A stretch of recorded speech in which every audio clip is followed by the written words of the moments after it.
Hi, my name is Jason Chavarria, and this is a video that talks about the key leitmotifs and themes of the 2010 film How to Train Your Dragon. It was composed by one of the greatest film composers of our time, John Powell. The ultimate goal of this video is that you will begin to recognize the key themes and leitmotifs of the film and of the entire film series a little bit, since most of these themes get repeated in other films. And I hope that you're able to go back and now watch the film with a brand new passion and excitement and wonder at the power of music and the art of storytelling. I will admit this is not a professionally made video. I have my notes on my lap so I can quickly remember what I was going to say. And the audio might be a little bit muddled with the AC in the ceiling above me, but I'm going to do the best that I can. And I hope that this video is entertaining and enjoyable learning experience for you guys. So let's dive right into it. I think to start with, something that would be incredibly useful to you viewers would be to explain what a leitmotif even is. It was something that developed more in the times of theater when live orchestra were around to play certain melodies, certain tunes whenever a important character or important object came on screen. And that's essentially what a leitmotif is. The way I like to define it is it's a certain melody or a tune that your brain connects to an object or to a person or to an idea. Star Wars is a huge example of this. You play the intro track to Star Wars and you can immediately connect it to Luke Skywalker, Han Solo, the entire Rebel Alliance. It immediately entrenches you into the story of Star Wars. But if you play the Darth Vader's theme, as I like to call it, the tune that goes to the melody of something along these lines, dun dun dun dun dun dun dun dun dun. Immediately as I hear that, I smile, and I bet you're smiling too, because you immediately connect that idea to the evil galactic empire and the powerful Darth Vader. The music, even without a picture, brings a picture to your mind of what this even represents. And that's ultimately what leitmotifs do. They are melodies and tunes that give a picture in your mind to connect character or idea or object to the music. So that even if the music's playing and the object's not there yet, you know what's coming. And that's ultimately what leitmotifs are. And John Powell does an exceptional job at this, of putting leitmotifs not only in the film How to Train Your Dragon, but he does it so well that he incorporates 6 main themes, main leitmotifs that show up in different parts of the film with differing importance, but he puts 6 directly in the first 5 minutes of the track. You listen to the intro track to the entire film, This is Berk, and you can immediately find 6 key leitmotifs that are important to the entire film. And so I will be diving into each one of them. Some of them have more importance and prominence than others, not because they are more or less important, but because of how often they're played in the film. So let's dive in and get started with the very first theme, Stoics. Although it's not the first theme that we hear, Stoics' theme is important in connecting it to an antagonist theme. I know that any How to Train a Dragon fan is going to start getting mad at me right now saying Stoic is not the bad guy. I wholeheartedly agree from a thematic point of view. Even that is a little questionary. But if I'm looking at it from the perspective of the soundtrack, yes, he is the bad guy. And here's why. If you go through the other two How to Train Your Dragon, or the other two How to Train Your Dragon films, How to Train Your Dragon 2 and The Hidden World, and you listen to their villain themes, if you listen to Drago's theme or you listen to Grimmel's theme, they are introduced with low opera male choir style vocals. Something that makes you think of a giant group of guys just singing at the deepest volume they can, at the deepest pitch they can. And that's how they're introduced. Stoic is no different in the fact that he's introduced in the exact same way. It's introduced with low vocals. You immediately can recognize his theme if you were to play it. There's links down below. Now would be a good time to click on the one that says Stoic, because that gives you a little clip of Stoic's theme. And you can immediately hear the powerful vocals that it contains. This is why I say that Stoic has the antagonist theme because it connects itself to other themes down the line throughout the films. And if you'll notice, there's something different about Stoic's theme that's different than Drago and Grimmel's. If you listen to Drago or Grimmel's theme, you can look these up. They start with this metronome drum beat, that's this rhythm that's just part of their theme. Stoic doesn't have one. This is my personal theory about why this is the case. Stoic ultimately changes his mind, spoiler alert, Stoic ultimately changes his mind about dragons after Toothless saves Hiccup. And because of that, he now can have a relationship with dragons, even though he was one of the most fierce dragon killers of his time. However, Drago and Grimmel are both dead set dragon killers. They want to kill dragons, in their words, to make the world a better place, to bring peace to people.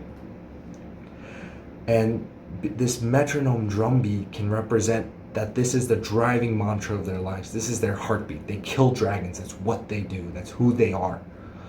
Grimmel kills dragons because he has fun killing them. He kills for the sake of killing.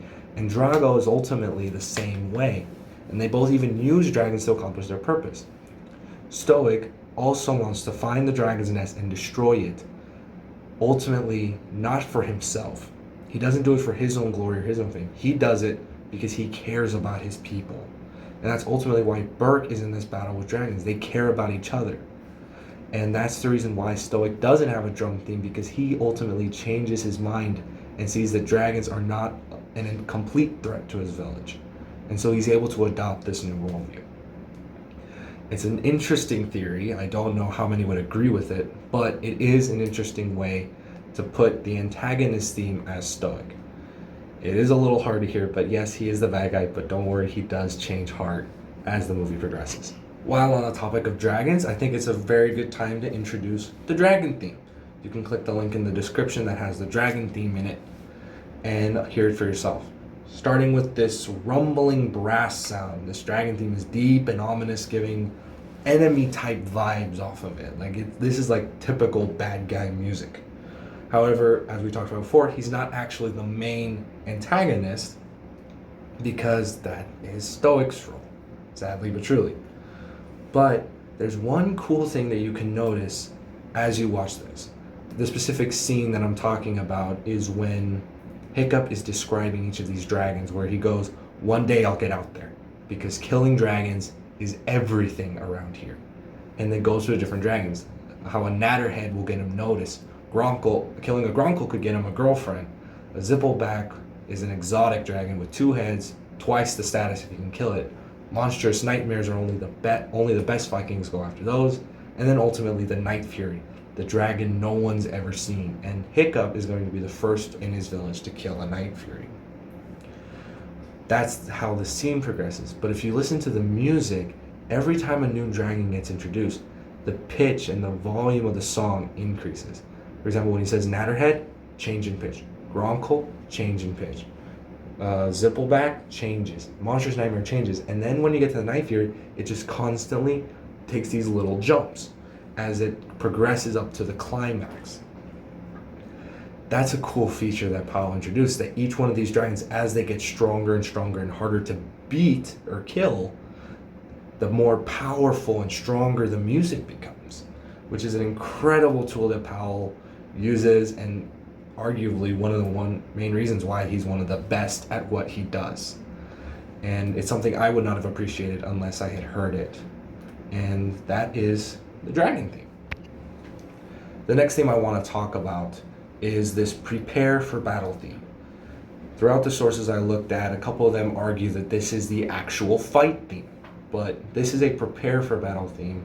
And as you click the link in the description, or listen to it, I will explain more of why it is a prepare for battle theme and not the battle theme in and of itself. This battle theme acts as a sort of bridge in between the different melodies. We often hear the Berk theme and then a drop in speed and in volume to build up to this climax to return back to the theme, or to the Berk theme. So this prepare for battle theme is pretty much a bridge where you can drop a little bit and then increase higher to a climax. Sort of like 3 steps down, but yet 5 steps up. And the reason why this is a prepare for battle theme is because every time this theme is played, it's always showing someone or Berkians themselves preparing for a fight. It played in the beginning when they're gathering their troops to fight the dragons during the dragon raid at the beginning of the film. It's played when Hiccup goes after the Night Fury to hunt it down, when he runs off with that wheelbarrow machine shooter thing that he has. It's played again when Stoic is getting his ships ready with Toothless to go after the dragon's nest, and then ultimately when they're preparing to launch their assault on the dragon's nest. That's why I say it's prepare to fight scene. It always shows the before the battle, or as they're getting ready to set everything up. The biggest reason why it's prepare for battle theme and not a battle theme in and of itself is because of the Berk theme. I won't get into this later, and I might dive into more detail, but to give a little sneak peek, Berk is a fighting people. They fight dragons. That's who they are. That's why Hiccup doesn't fit in, because he can't fight dragons, can't kill dragons. He's sort of an outcast, an outsider. However, because this is the Berkian way of life. However, what was I going to say? I'm sorry, I'm blanking. Because Berkians fight, that's who they are as a people, they don't need a battle theme. They need a theme to show when they're getting ready to fight, but ultimately, most of the times when they're fighting, you can just play the Berk theme and it works because it represents the people of Berk. That's who they are. So a prepare for battle theme ultimately just shows you this is us getting ready to fight, and when you hear the Berk theme, it represents the people of Berk and their fighting style. That's ultimately why it's prepare for battle theme and not a battle theme in and of itself. Speaking of the Berk theme, I think I've held it off long enough. It is finally time to talk about some of the most important themes: the Berk theme, Astrid's theme, and Hiccup's theme. Now, I'm starting with the Berk theme, mainly because I just come off of it, but it is very, very important to the entire film. It is not only the most recognizable themes or melodies throughout the entire film, it also has this hidden message that it has. So, in the link down below, there's audio. I'd encourage you to listen to it a little bit before you decide to listen to my definition of it. So I'll give you a quick sec to click that link, listen to it, feel free to pause, and hear the full theme before I continue. All right, welcome back. As you probably heard, this is played at the beginning when the logo develops, and you begin to hear this quieter, calmer theme of Berk. This is in the This Is Berk track. It's very, very soft. It's very just there, almost as if I was holding it up saying, okay, you got it? Good. Now I'm about to shove it in your face. Not in a rude way, because it comes in full on strong as the big battle theme in between the dragons and the Vikings in this dragon raid. And this theme is a special one, as I've mentioned earlier, because it has a hidden message. It's played when the people of Berk are doing what Berkians do. Often this would include fighting. But if you notice, by the end of the film, you don't hear this theme anymore. You hear Astrid's theme, and you hear Hiccup and Toothless's theme, as we're going to dive into later, but you don't hear the Berk theme all that much. And that's because the Berk theme represents more than just the people of Berk. It represents their mindset, how they view the world. And in this mindset, dragons are enemies, and their people have to be protected from them by killing dragons. That's ultimately what this theme represents. It's often played in that way. And a specific example is found in the track Astrid Goes for a Spin. For context, Astrid has just found out Toothless exists, and Hiccup's relationship to Toothless runs off to tell the village, but after Hiccup offers her a chance to fly, kind of forcefully if you ask me, but we don't have to worry about that. This is when Toothless is flying crazy with Astrid on his back, and things are just wild. She's freaking out. Hiccup's constantly mentioning, hey, we need her to like us, otherwise we're both screwed. But if you notice, it's not Astrid's theme that's playing, it's not Hiccup's theme, nor Toothless's theme that's playing. Even though those are the three characters there, it's This Is Berk. It's this Berkian theme that's playing, almost the exact same way in the battle scene at the beginning of the film. Why would it be there unless it had a different meaning? Astrid is the model Viking for both the people of Berk and also to the teenagers who are growing in their skills of killing dragons here on Berk. She's the epitome, the pinnacle, like she set the bar high for what a Viking should look like. And so in her first encounter with the most dangerous dragon they know of, she responds in a way that a Berkian would, or a Viking would. They're terrified to start with, but they also seek to protect their own. I don't know if you noticed, but Astrid knows what kind of dragon this is. She knows this is probably the Night Fury, the most dangerous dragon she encounters, and that there's almost no chance of beating it, and yet she still throws Hiccup out of the way and is willing to full on take this dragon on to protect Hiccup. This is what Berkings do. They protect their own and they kill dragons even if it costs them their lives. It's who they are as a people. And so as Astrid's spinning around flying terrified, Powell emphasizes this with this theme because this is how people view dragons. And as we're going to explore, Astrid's personal theme doesn't just represent her, it also represents a new way of life that is opening up. Astrid's theme is unique in that it not only represents her, but it comes to represent a completely new way of life for Berkians. This is played, her theme is most prominently played in Romantic Flight. You can click the link down below to hear it. But ultimately, it has more to do than just romance and her affection for Hiccup. It's played in other parts of the film as well, like when the Vikings changed their mind about dragons. When Toothless saves Hiccup after the battle with the Red Death, and it shows that Toothless saves Hiccup and that Hiccup's still alive, this theme plays. And at the end of the film, when you see dragons and Vikings living side by side, this theme plays. After a crazy encounter with Toothless, after she apologizes to Hiccup and is just like, get me off this thing, Toothless calms down. And it's a flight that is romantic in a way, but it's almost more of showing Astrid that there's more to life than just killing dragons and protecting your own. You can protect your own and not fight dragons. That's the ultimate thing.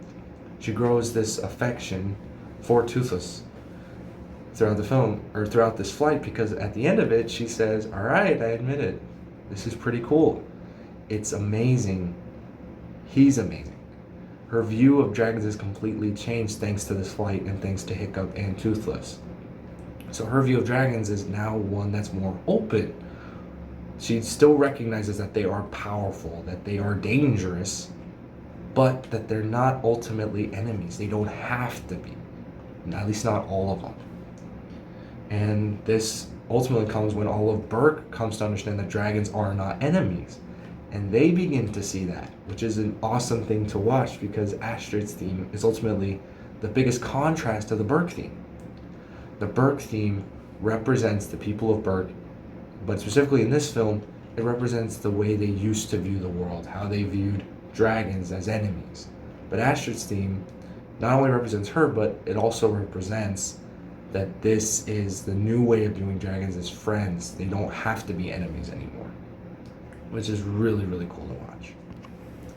The last theme to talk about from the This Is Berk track is Hiccups. It's the first one you hear when the DreamWorks logo is fading out. This is in a quiet, mellow way. We ultimately recognize that it's Hiccups, but not till really later in the film.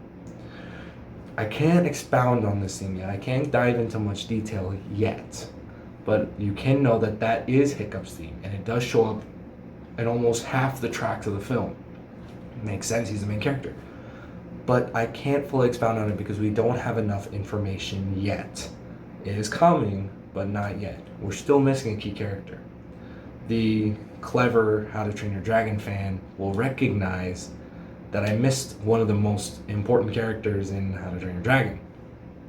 Where's Toothless's theme?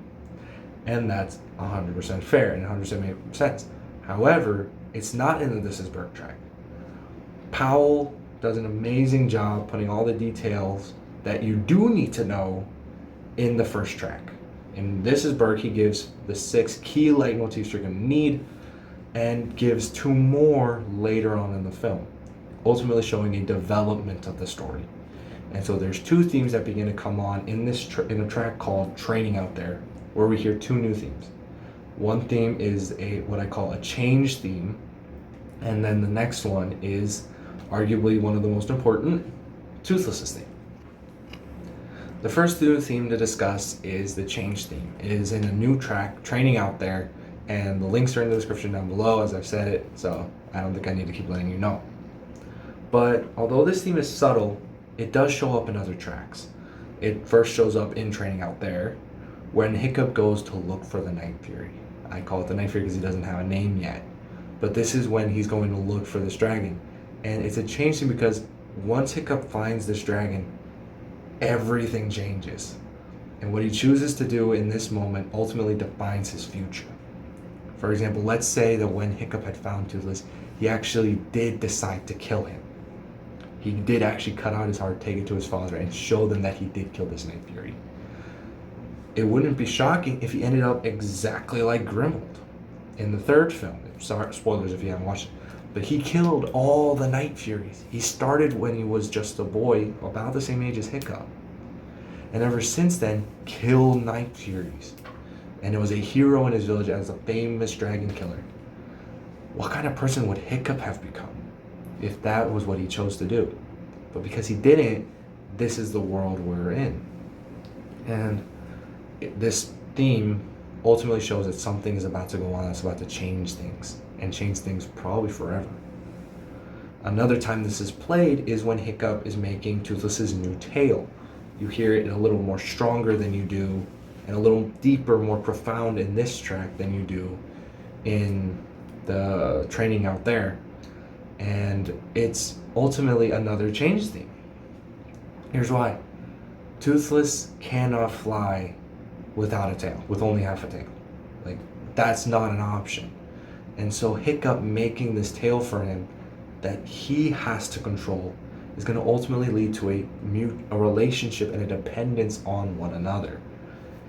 Hiccup's relationship with Toothless is going to be centered to everything else that follows, and Toothless is going to have to cooperate with Hiccup if he wants to even fly at all. And that is a huge development that we're going to get into at the end of this video, when we explore one of the most important tracks and most recognizable ones out of the entire film.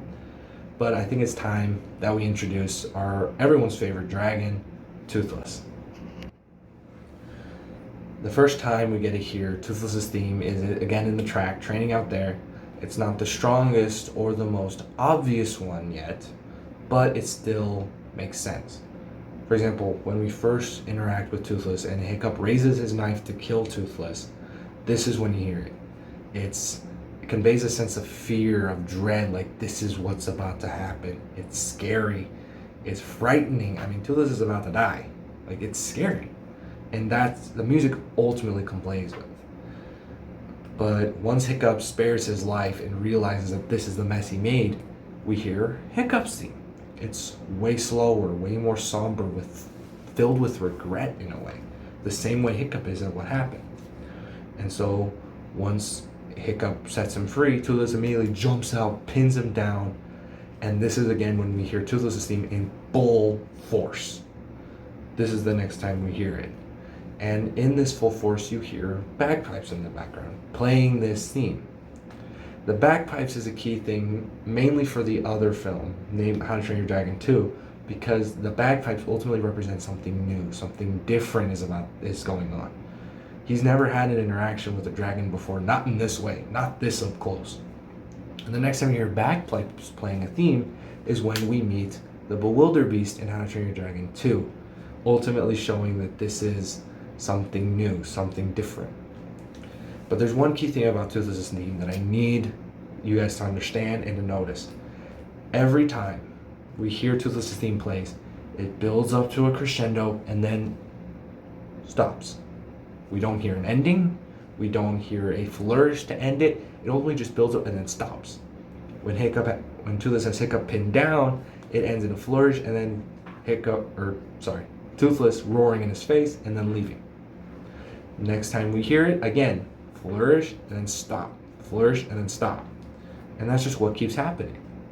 It's almost as if Toothless is missing something. Like he can't have an ending to the story, to his theme, until he gets this missing piece. And here's the thing you need to recognize. Toothless cannot fly on his own anymore. I mean, of course, Hiccup eventually makes a tail that Toothless can control by himself, but as of right now, he can't do that. He can't fly on his own. It's almost as if Hiccup is missing something, and Toothless is missing something, and they need to work together to find it, and ultimately they find out that they were what they were missing. Hiccup needed Toothless in his life, and Toothless needed Hiccup.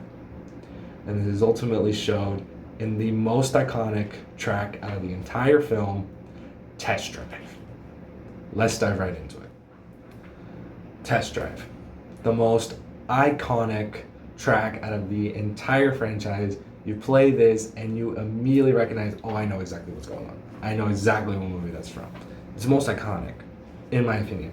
Aside from This Is Berk and Forbidden Friendship, Test Drive is the one that everyone knows. And the reason why it's so important is because this track blends Toothless's theme with Hiccup's theme. And as they mix together, their relationship that they create is what eventually allows all Berkians and all dragons to be able to get along. And, well, some of you might say, wait, if it's their friendship that's the most important, why isn't the Forbidden Friendship one the most important? Which I agree with, but not completely. In the Forbidden Friendship track, if you want to find it, you mainly hear Toothless's theme. There's not a lot of anyone else's theme. It's typically Toothless's theme. There's not a lot of Hiccup theme in there. It's only in this track where we get Hiccup's theme and Toothless's theme to blend for one of the first times. And that's why it's so important. So it starts with a flourish and we enter into Toothless's theme. It's a little faster than it was in other instances, but it is still his theme. It's played with strings and some brass instruments, but then there's a change. Like you have the typical da da da da da da da da da da da da da da, and then something new comes on. Using woodwinds, Powell then brings in Hiccup's theme. It's played calmly and over Toothless's theme, yet the careful listener will recognize that both of them are existing. And then Toothless theme cuts out, and all we hear is Hiccup's theme played in brass. And this is the typical dun dun dun na na dun dun na na na na, you know, the typical track. This continues until we hear flourishes in the music as Hiccup steers Toothless into a couple rocks, which was probably not enjoyable for either of them. But then we get back into Toothless's theme with the Hiccup's theme in trumpet. But the next time we hear a crescendo, it's a dangerous sound because something bad's about to happen. Hiccup loses his note sheet, and as he reaches to grab it, the hooks that connect him to his Toothless' saddle come off. And now they are both in free fall, and neither of them have any ability to stop it. Toothless could probably save himself, but Hiccup can't. And Toothless can't fly on his own, so ultimately they're both in trouble unless they agree to work together. And so, as they're coming down to the ground, Hiccup finally gets on the saddle, connects, you hear the crescendo building in the music as something is about to happen, either death or miraculous salvation. And as it happens, you then hear the crescendo, and then you hear Toothless's theme as he makes this parachute trying to stop him. And ultimately, Hiccup then decides to just drop the sheet and fly with Toothless rather than on him. Here's what that means. Hiccup's focus is on controlling Toothless and making him go where he wants to go because he has that control. If you notice, they were both working together in the beginning because you heard both their themes. But once Hiccup started to truly control or do his best to control Toothless, you hear a lot more trumpet of his theme. And then it's ultimately at this point that they have to cooperate, they have to work together, otherwise this isn't going to happen. So Hiccup finally decides to just trust Toothless and fly in sync with him. Powell then shows this in the music by, for one thing, he changes keys. He increases it by, I believe it, from an E to a C or something like that. One of the video's sources described it way better than I did. But ultimately, you get this, what are the words I'm trying to say?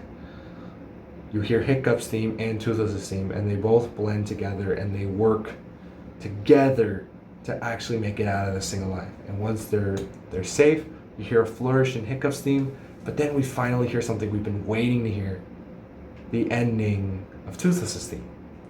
Toothless finally has an ending because he has that missing piece that he needed in Hiccup. And now that relationship is solidified, it's strong, and it continues to grow as time goes on. This theme, the blending of these themes are so important because this ultimately gets played in a lot of other places as well. At the final scene when he's flying with Toothless, we hear this theme again, and often every time we see Hiccup and Toothless together, this is now the theme that represents them. They are united to each other in this relationship. That ultimately led all of Berk and Dragons to become friends. That is why this track is arguably the most well-known and the most important. Well, that's it for this video. I truly hope that it was an enjoyment and that you were able to see all these new themes. And I encourage you highly, go watch How to Train Your Dragon again and explore new themes. Like, there's so many other times that these themes come up that I never was able to mention in this video.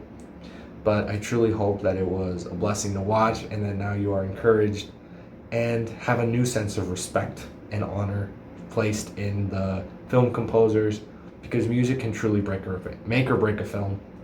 And Powell absolutely made this film because his music is continuing to be used even in other situations. So I appreciate you watching and see you next time.